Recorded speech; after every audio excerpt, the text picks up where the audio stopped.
Hi, my name is Victor Rickes, and I would like to welcome you to this webinar about Vehicle, or PFX2, which is our new particle system in CRYENGINE 5. So, how to create a new particle effect. You go to the asset browser and you navigate where you want to create your particles. That's one of the new differences as well. Particle effect is an individual file now. It's not in a library anymore, so you can't have multiple effects in one file, which is a good thing, because you don't want to lock other people from or block other people from working just because you want to work on one effect and someone else wants to work on a different effect, but it's in the same file. So everything is individual file now. So you just navigate in the asset browser where you want to create a new particle, and you can create a folder. Let me just create a folder here, and I want to create it here, and I just right click, add new particles, and let me call it new explosion. So now we've created this particle. We can just simply drag it into the scene, and as you can see, it's already this beautiful sprite. If we go onto the properties of this entity, we can see it created a component entity for us with a particle effect component underneath it. You can create this kind of effect from the create panel as well, as if you just create an empty one and add the particle components yourself, or you just have the components which has already effect specific particle emitter here. It's the same way, and you just create a new one of these, and you just then go here into the effect panel and you just pick the one that you want to use on this entity, and it will just apply it here. You can enable disable the particle. You can have it as some settings here that we will not cover today. You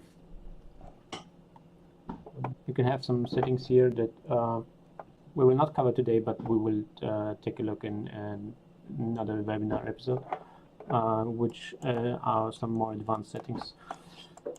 So we're gonna edit this particle, because obviously this is not what we wanted, and by editing we can simply double click on this edit effect here, and it will just open on one of my other screens.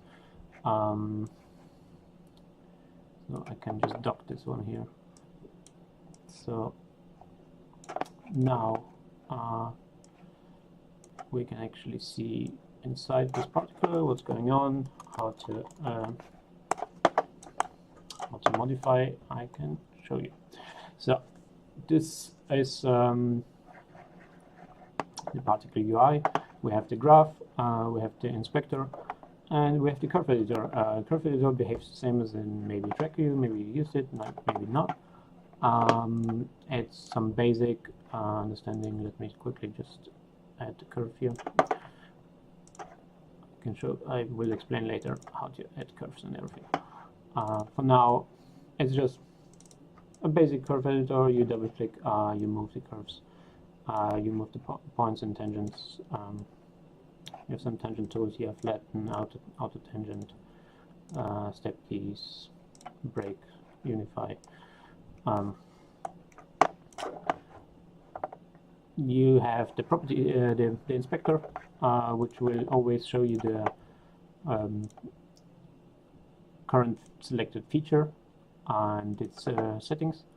If you select the whole component, which is the whole node, it will show you the content of the whole component and its individual features. So you can see spawn rate here does represent the spawn rate. So you can create new components by just right-clicking here in the graph editor and get one of these. I have made some presets already, so I can quickly show you some. It's in the default one. In the default section, you can find all kind of default presets for like a sprite, a ribbon mesh, whatever you need, an audio, and it will create a component with already the minimum of like the good starting point features added already. If you want, if you say like, oh, this is actually not a good starting point for me because I want to go something more specific, there's some advanced presets which may be like something like fire. So you have already kind of a basic movement, and you have the features that you will probably need. You have the curves already added where you're probably gonna need them. It's then just up to you, add more, remove some maybe that you don't need, and just edit the effect. So you don't have to start from scratch all the time again and just go through this process of adding basic stuff. Just take a look at some of the presets, see which one you like, where we just go through the list. Yeah, you can also just quick add by just typing, just in the graph, you just start typing sprite, and there you go, it just gives you the filter already on, and it's the same list. So yeah, let's take a look at the panel above here. You have to save your particle individually because it's not saved when you save your level, because it's nested, it's handled individually. You don't necessarily need a level to be opened to work on a particle. You can just open a particle, do some change, save. So you can save it here. You can file open, save as, recent files, basic things. You can reload the effect if you know it's like, oh, you got a latest version from someone else and you need to just reload the content. There's also import selected PFX1 effect. We'll maybe cover this later. That's converting the old particles to the new system. It does work quite okay-ish. There's some incompatibilities and some things you need to fix by hand, but that's a good start to convert if you have a lot of effects that you created in the old system. And then here you have the particle individual attributes, which I can show you later how to use them and how they will make your life a bit easier maybe. So let's start to create this cannon fireball. Create with explosives. We're gonna start with the explosive itself, the explosion itself. We're gonna start with the explosion itself, not the create part, and then later combine them. Let's start with just a basic glow. We want just like a big glow starting getting bigger and then disappearing quite fast again, just like the flash of the explosion. And I already got my empty particle entity. It's already running, it just has no components yet. So we're gonna add a component, just the default sprite one, and it's already half the things we need. We just need material on it, and there you can, on the material feature, you can just apply a texture. It doesn't necessarily need to be a material. You can just pick a texture directly. In glow I have like a flare. Materials are for more complicated setups when you have like a normal map or other features going on, but this we will cover later on. So now, as you can see, it draws the texture, but it's not transparent. That's not how glows work.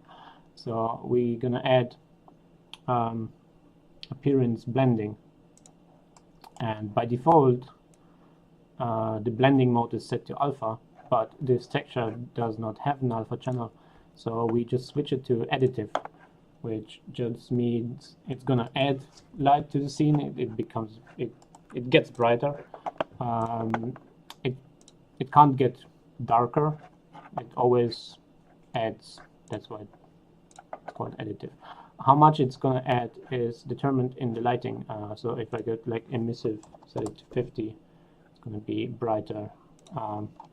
There is diffuse and backlighting. You can set to 0 here because it just has its own glow. For the lighting, we cover this later on with some parts that actually need to be lit by the scene and don't glow for themselves. So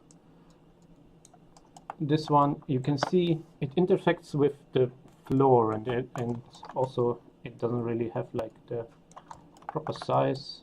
You see the update rate also is not that good. It's just because let's break down actually what this component does.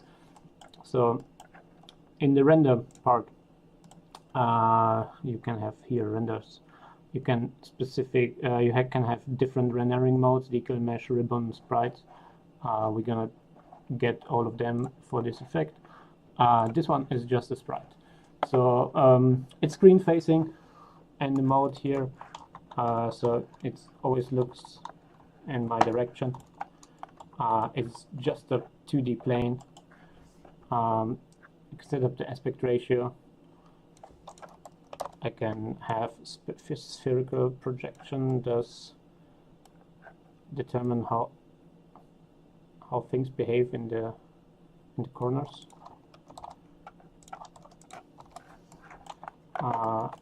It's hard to tell here. Sorting bias and the camera offset we will show later. Then the rate. This is actually what does the lag here. When I move the entity, the particle doesn't follow because it's only updating every second, and it just spawns a new one. We could bind it with the same rate. We can bind it to the entity and it would actually move smoothly, but we don't need it to move with the entity since it's just going to be a flash. So the rate is fine. We've set it to 1 every second. It spawns 1, saying here particles per second, so the amount is 1, that means 1 per second, and it lives for 1 second in lifetime. And if we set lifetime to 0.2, it's gonna live for 0.2 seconds, and then after a second it's gonna appear again. And this is basically what we want. I mean, we don't want the rate, but we're gonna change that later. So now the size doesn't fit. Let's make it fit 5, and so we kind of have a big blob.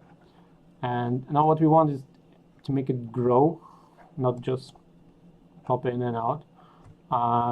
So we add on the size a modifier, and modifiers can be different things. They can be just a random number, it can be noise, wave, attribute, but we're gonna add a curve here. And on the curve, you have kind of the source of what your curve is actually taking into account to calculate your value, and this is going to be the age of the particle. So basically the beginning of the curve is going to be when the particle spawns, and the end is going to be when the particle dies. And it's just a number from 0 to 1, from left to right, and we can make it that at 0 the size is 0, so it starts growing and then ends big. And we're gonna make it grow really fast by just adding another key, and it gets big very fast. And now we just gonna make it also die in the end small again. So we kind of have this flash thing. Now the thing is, it always looks the same now.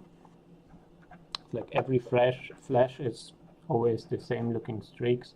You won't notice it unless it's happening very often. We can add the feature angles rotate to D, which will make the sprite just rotate on its own 2D axis, not really in free space. And we just have a random angle of 180, or you can ramp up the slider all the way. So now every time it spawns, it's gonna have a different rotation, and this is already solving some of the issues when you spawn something next to each other, and it should not look the same. Also, it's not really the color we wanted. It's quite white. Doesn't have any color. It's in field color. We can have a bit more orange. Nope. Yes.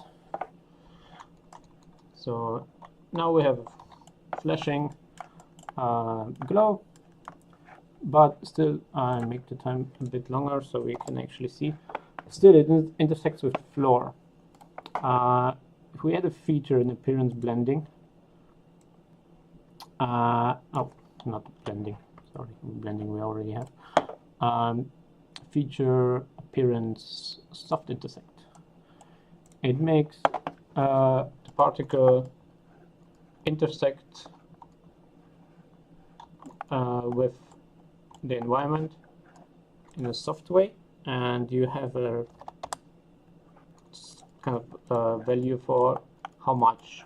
So if you set it to 0, it's going to be this hard edge again, and the more you go, the less it gets visible. Can go over 1, but then depends on the view angle and how much you see of something. So it's gonna disappear. So that's kind of fine. We're kind of fine with that. Let's add some fire.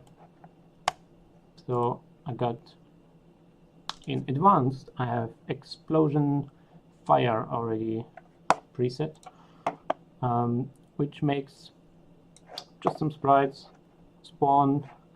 They have velocity omnidirectional, which means it just spawns in, it just accelerates in any random direction, with a velocity of 1.5. Velocities are in meters per second, so it just spawns with 1.5 meters per second in a random direction, and it also, on the velocity, it has a random modifier. The random modifier is basically just saying how much random you are off by 1.5, and it's I think the best way is when I describe it like that. So this is your number line 0, and let's say you have a 5 here, and this is the -5. So, and you're gonna say, oh, I want to spawn something with 5 meters per second, and you're exactly there. And now you have a random of 0.5, let's say 0.5. So 0.5 means that from the 5 all the way to the 0 would be 1, and 0.5 is somewhere in the middle, so it would be 2.5.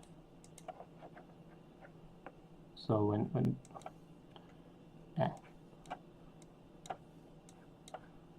so when this whole thing is 1, you have 0.5 here.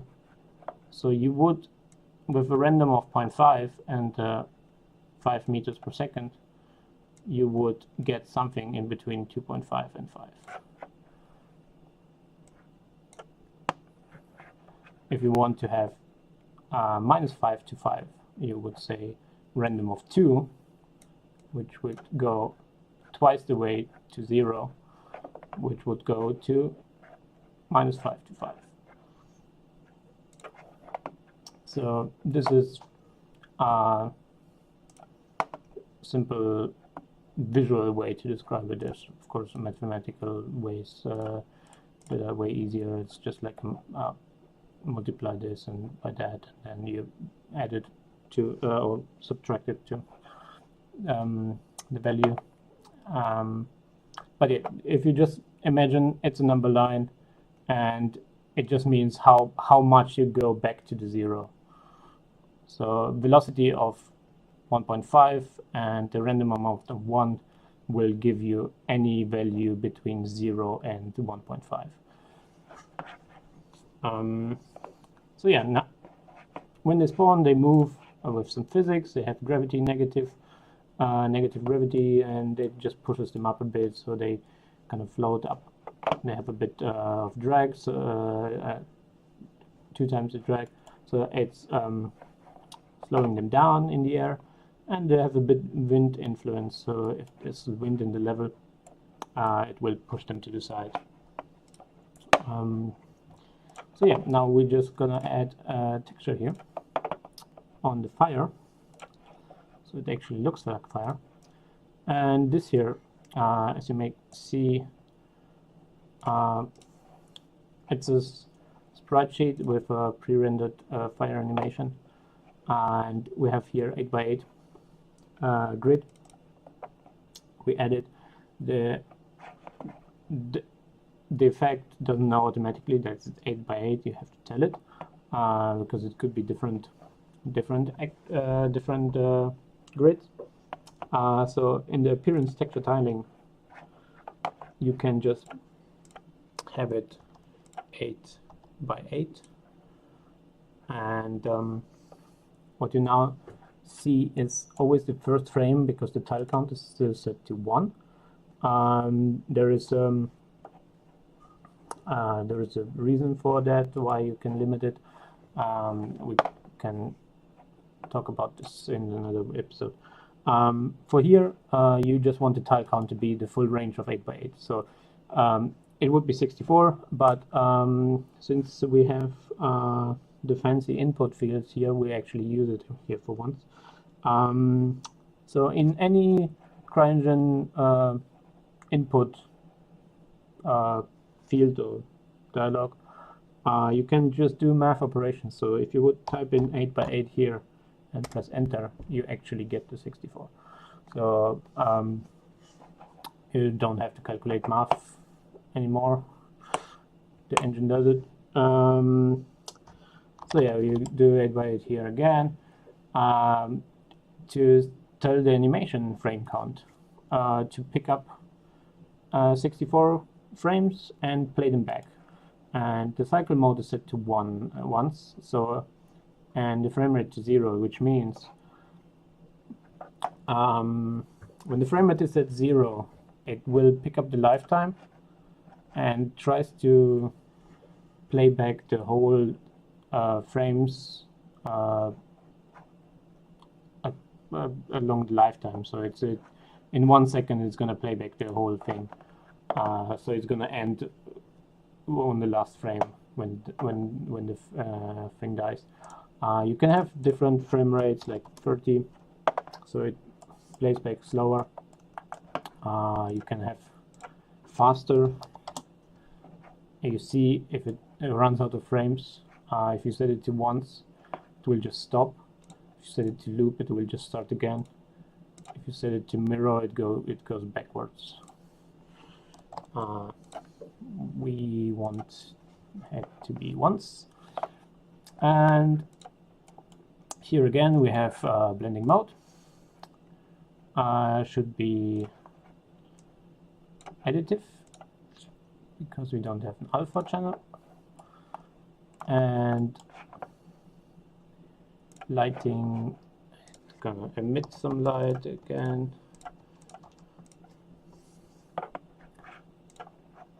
And now maybe the glow is a bit too much.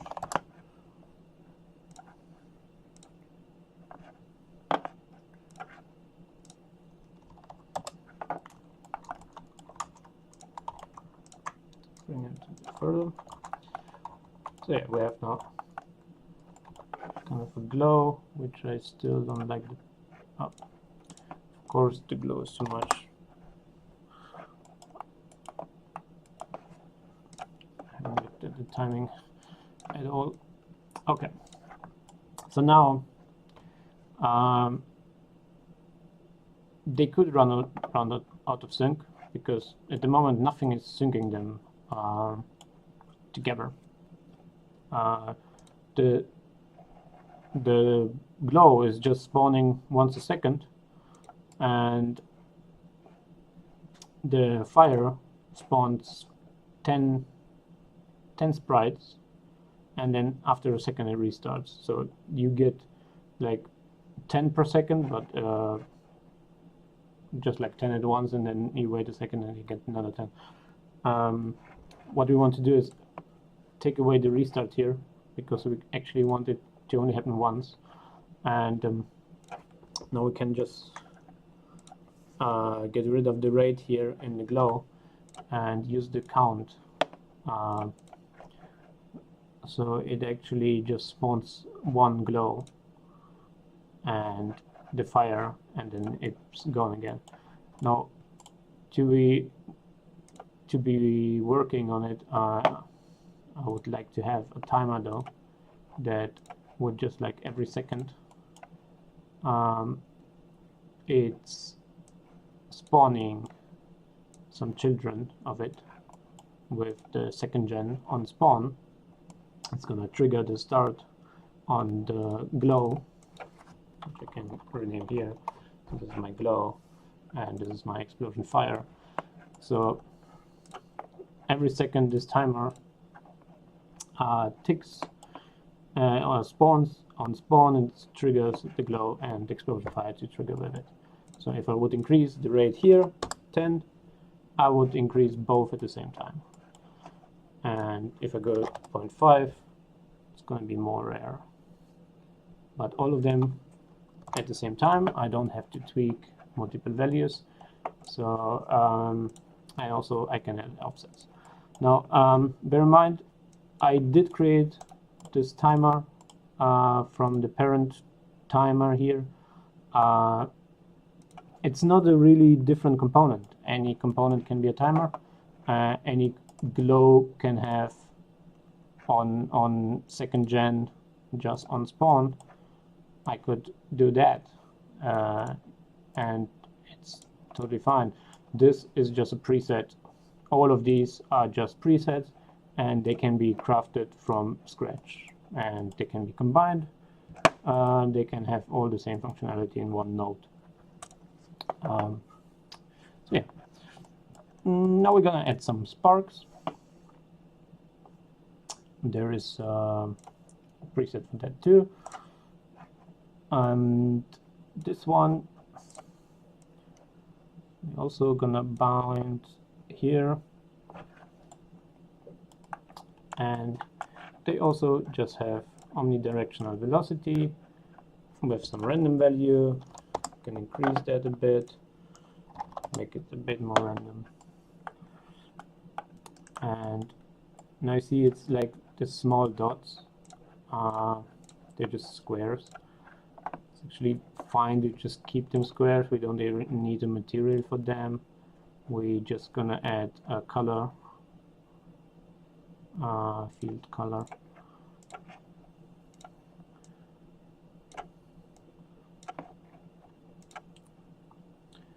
And we're gonna give them a bit light, so they're gonna glow for themselves. And now on the render sprites, we're gonna switch them to facing mode, not screen, but velocity, and which means they will always orient to where they go. And then you can choose on the axis scale, you can have just a little bit of scale, which will stretch them according to where they go. So you can always see them. It's a bit like faking motion blur.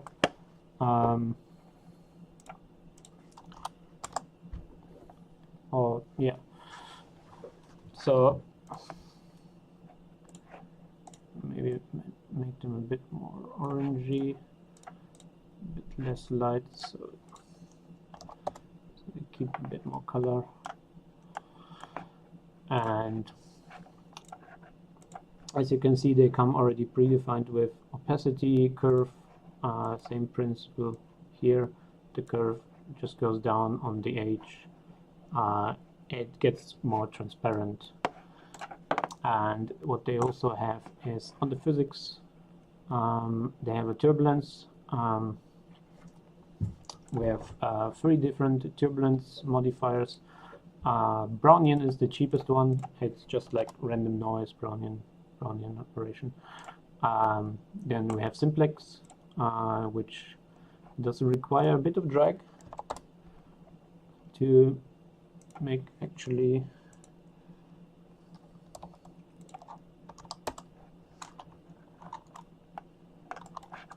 let's not shoot them out so fast.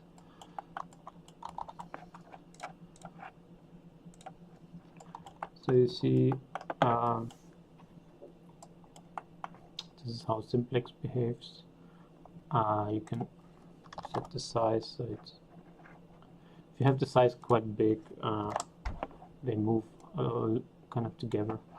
I will explain it in a more complex setup in another video. So for now we just have a bit of Brownian and just add some noise in the end. Affected velocity. So what you may have seen also, what I did there was all the curves or any modifier has their own enable checkbox.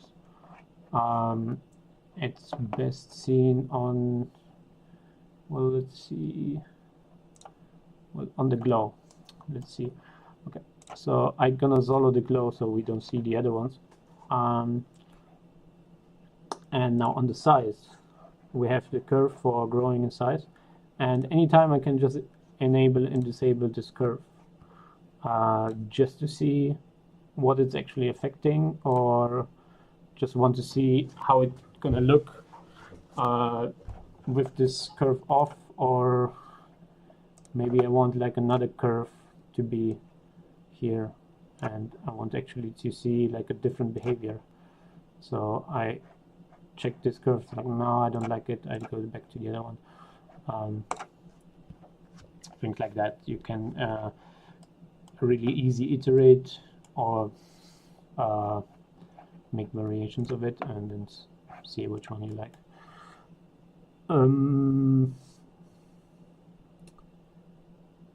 Yeah, so we have now sparks.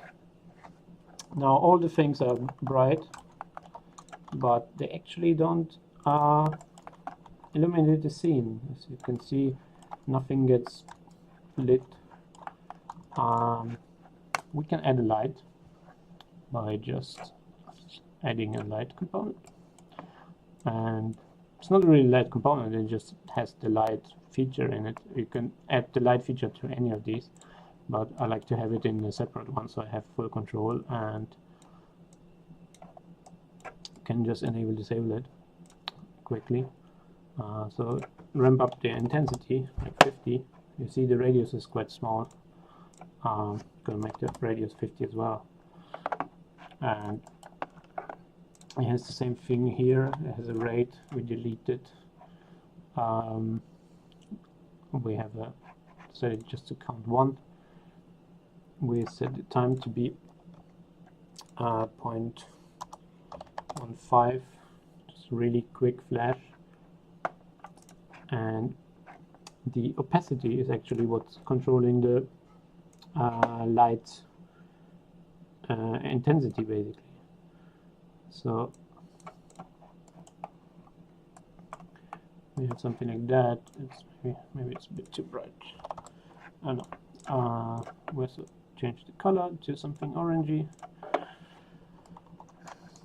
So yeah, now everything gets illuminated. So maybe I don't know. Just leave it.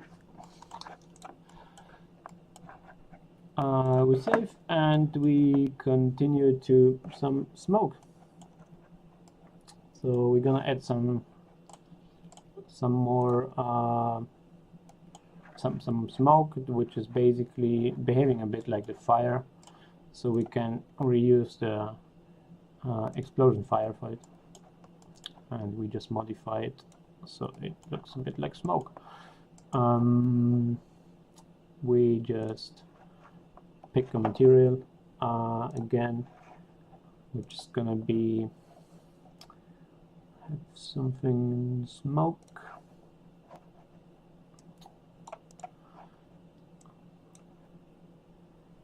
Smoke tiled CM, I think, yeah, and texture tiling is 2x2, 4,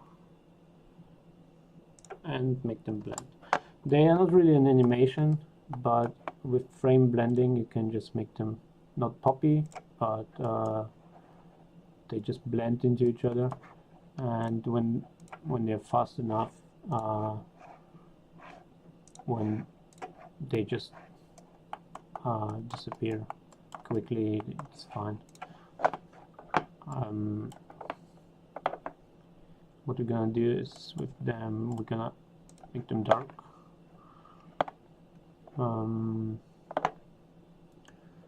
Does it fit color?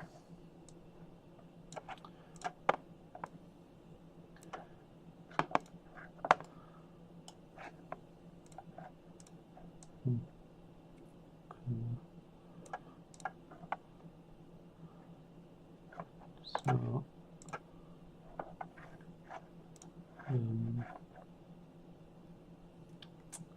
yeah, so maybe have them a bit more noisy, and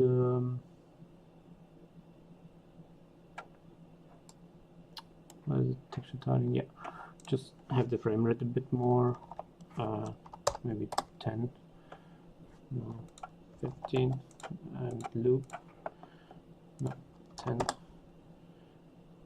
This is just some random stuff.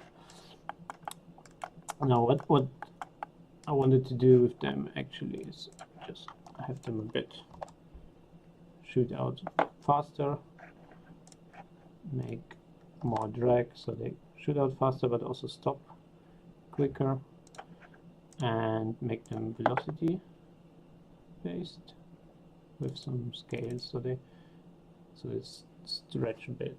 Looks a bit weird. Maybe don't do that. Maybe I have the size to 1, and did they rotate too much? No, it's because the facing velocity doesn't fit them.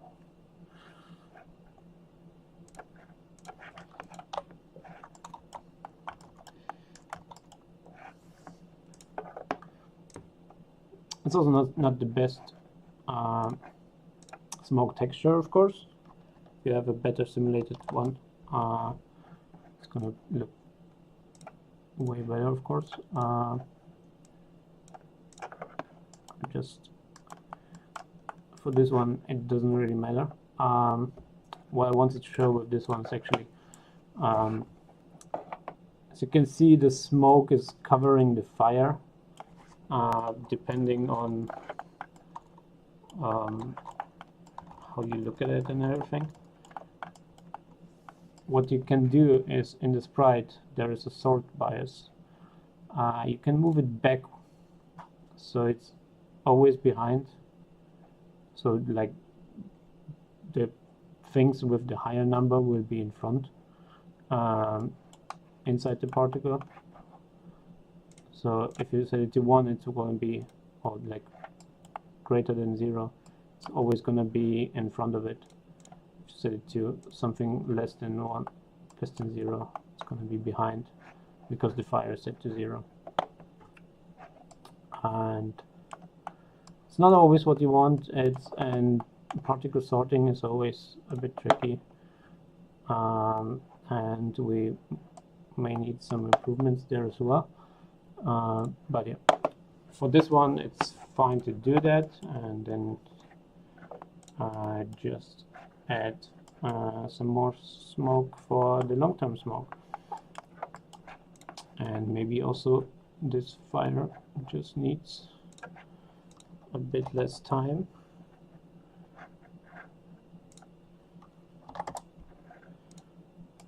And should go down with the opacity way sooner.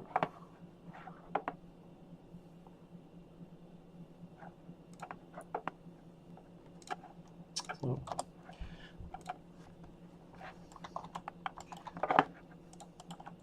okay. What we also can do on the smoke, could fake the light a bit of the fire and add a color curve. We actually make this white by default, and then the color curve applies like a modifier on top of it. So if you have the base color white, you're gonna actually see what you're doing. But if your base color is like green or something, it's gonna multiply these colors. So it still stays in the base green, but it's gonna multiply with whatever the curve is. So this color curve is not really what you actually see. Then in the end it's still multiplied by this. So just set it to white, and you will actually get what you see there. But yeah, basically in the beginning of the lifetime it's still a bit orangey, and then it gets quite black, just to have it fade.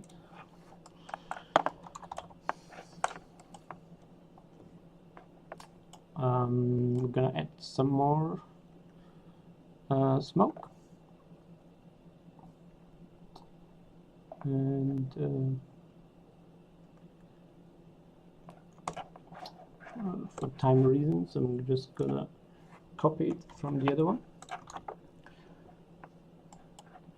and we're just gonna see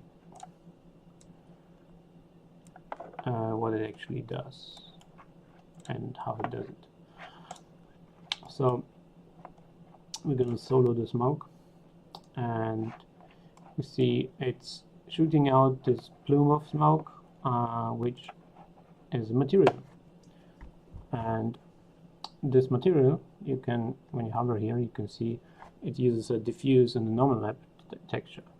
So we have some, it's just, if you actually go into the material, it's just the shader is to particles, and then it's just like diffuse and material and bump map slot. Nothing too fancy, but it just means that if I have a light here, which I do, and I move it, I'm also getting the normal map lighting information. So it actually fakes a bit of shape. It's not only flat. Of course, this is not, again, not the best setup. You can make it way better if you actually spend some time on it. But for a quick tutorial, it's fine.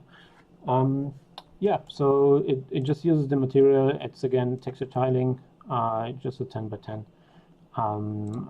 Blending is set to alpha.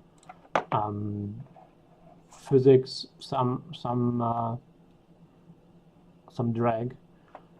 We shoot out with a velocity cone, so we just shoot in on the axis in the velocity.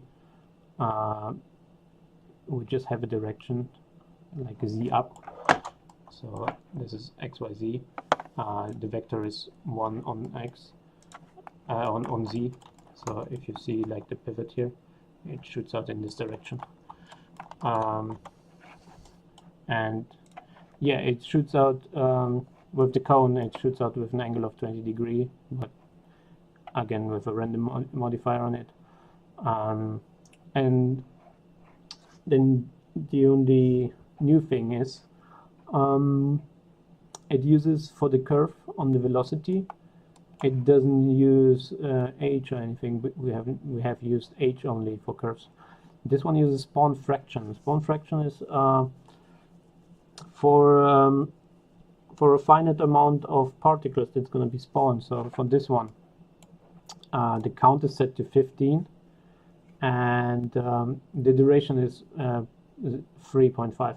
So over the course of 0.35 seconds,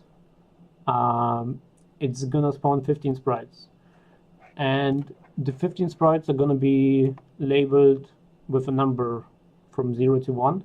So the first one is 0 and the last one is 1, and the cone uses this. This is like the spawn fraction number. So if you are halfway done spawning, so the middle sprite is going to be 0.5, and the last sprite is 1, and the first one is 0. And what this curve does is it modifies the velocity.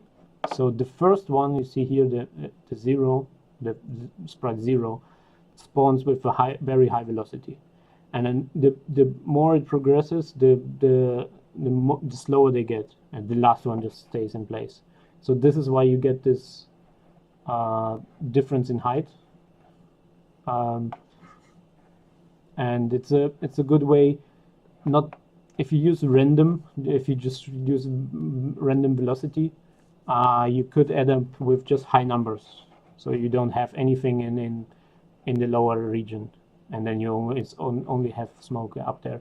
So you use the spawn fraction, so you cover everything, because you know it's 15 sprites and they're gonna be definitely from 0 to 1.